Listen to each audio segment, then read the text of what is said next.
வணக்கம். இன்னைக்கு உப்பு புளி மிளகா நிகழ்ச்சியில் உங்கள் எல்லாரையும் சந்திக்கிறதுல ரொம்ப சந்தோஷங்க. இன்னைக்கு நம்ம பார்க்க போகிறது ஒரு சிக்கன் ஐட்டம்.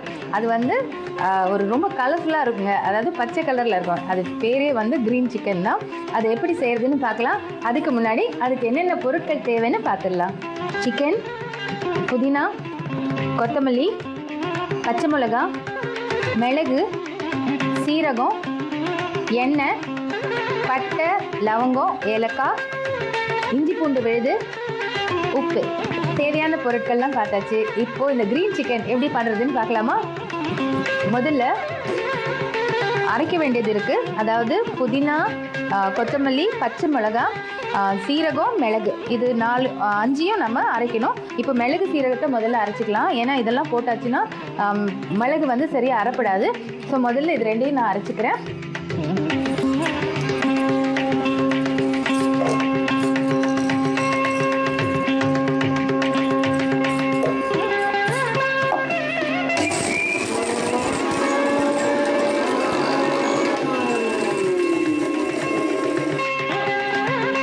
பாருங்க, அரைப்பட்டுடுச்சு.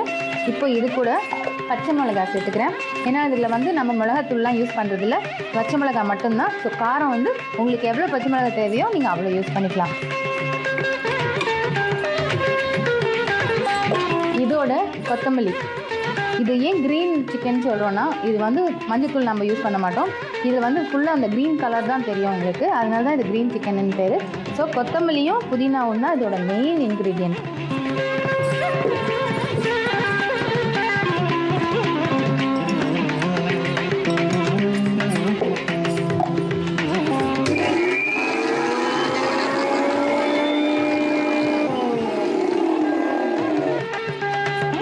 பாருங்க, நல்லா அரைப்பட்டுடுச்சு.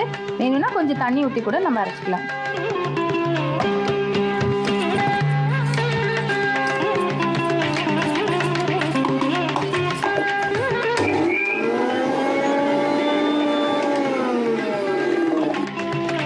வெங்காயம் தாளிக்கும் போது கூட நம்ம யூஸ் பண்ணலாம். அப்படி இல்லைன்னா அரைக்கிறதும் ஈஸியான வேலை தான். அரைச்சிடுறேன்.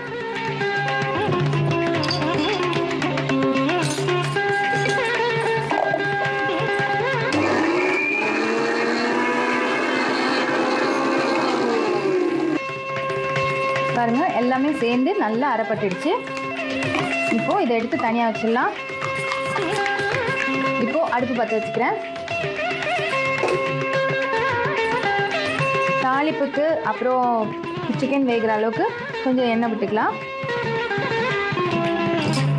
எண்ணெய் சூடாகட்டும். சூடானதும் அதில் நான் பட்டை, ஏலக்காய், கிராம்பு அது போட போகிறேன்.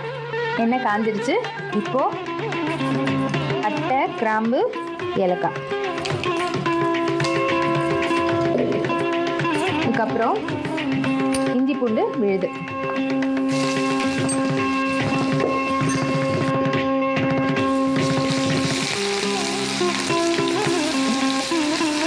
இதோட சுத்தம் பண்ணி வச்சுக்கிற சிக்கன்,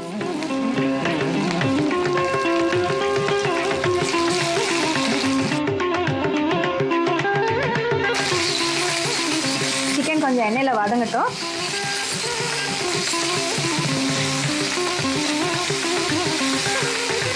இந்த டிஷ்ஷுக்கு போன்லெஸ் சிக்கன் இருந்தால் ரொம்ப நல்லது. பாருங்க, எண்ணெயில் நல்லா வதங்கி அந்த கலரே மாறிடுச்சு. இப்போது அரைச்சி வச்சுருக்கேன் இல்லையா, அதை நான் இதோட சேர்க்க போகிறேன்.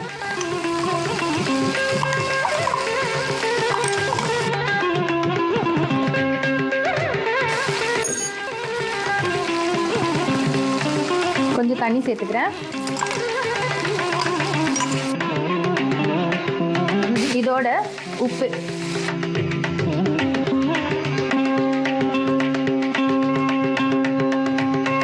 அதாவது சிக்கன் நல்லா வேகணும். அந்த மசாலாவோட நல்லா அந்த க்ரீன் மசாலா அந்த சிக்கன் உள்ள இறங்கணும். அந்த அளவுக்கு நம்ம கொஞ்சம் தண்ணி ஊற்றிட்டு வேக வைக்கலாம். சீக்கிரமாக குக் ஆகிறதுக்கு நான் மூடி போட்டுடுறேன். சிக்கன் வேகிற வரைக்கும் நம்ம வெயிட் பண்ணலாம். சிக்கன் வெந்துருச்சான்னு பார்க்குறேன். நம்ம அந்த கிரேவி அரைச்சி போட்டிருந்தோம் இல்லையா, அதெல்லாம் நல்லா சுண்டி சிக்கனும் நல்லா வெந்துருச்சு. அவ்வளோதான். முடிஞ்சிருச்சுங்க. இது நான் அடுப்பு ஆஃப் பண்ணிடுறேன். இப்போது இதை சர்வ் பண்ணிடுறேன்.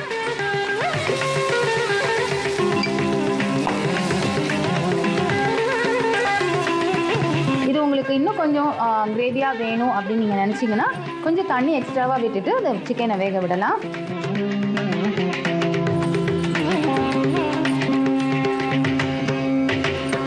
சுவையான கிரீன் சிக்கன் தயாருங்க. இது எப்படி செய்யறதுன்னு ஒரு சின்ன ரீகேப் பார்க்கலாம். சிக்கனை நல்லா கழுவி சுத்தம் பண்ணி எடுத்து வச்சுக்கோங்க. இப்போ அரைக்கிறதுக்கு மிளகு, சீரகம் இது ரெண்டையும் முதல்ல தூள் பண்ணிக்கோங்க. அதுக்கப்புறம் பச்சை மிளகாய், கொத்தமல்லி, புதினா இதையும் அதோட சேர்த்து நல்லா அரைச்சிக்கோங்க. இது அரைப்பட்டதும் நறுக்கி வச்சிருந்த வெங்காயத்தையும் அதோட சேர்த்து நல்லா அரைச்சி எடுத்து வச்சுக்கோங்க. இப்போது அடுப்பு பற்ற வைங்க. வானலியை வச்சு எண்ணெய் ஊற்றுங்க.